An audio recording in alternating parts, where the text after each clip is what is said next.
क्या हो गया? पेंटेन।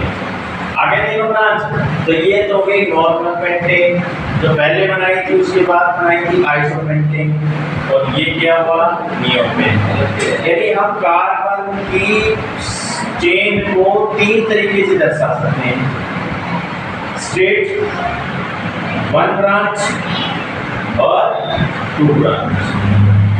सिंगल हो तो एन पेंटेन, एक ब्रांच हो तो आइसोपेंटेन, और दो ब्रांच हो तो नियोपेंटेन।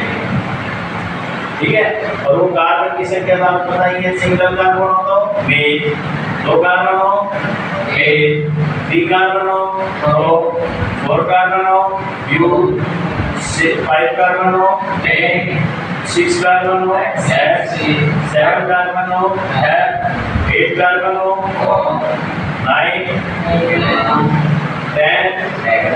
तो ये सब क्या है? प्रीफिक्स है, पूर्व लगन है, जो किसी भी नेम से पहले लगते हैं।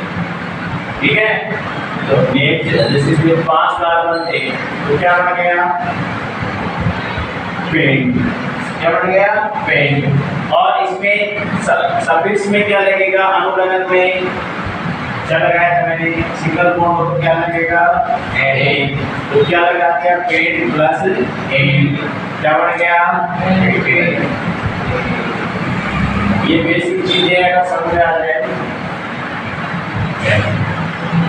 ये हो गया हमारा एल्केन।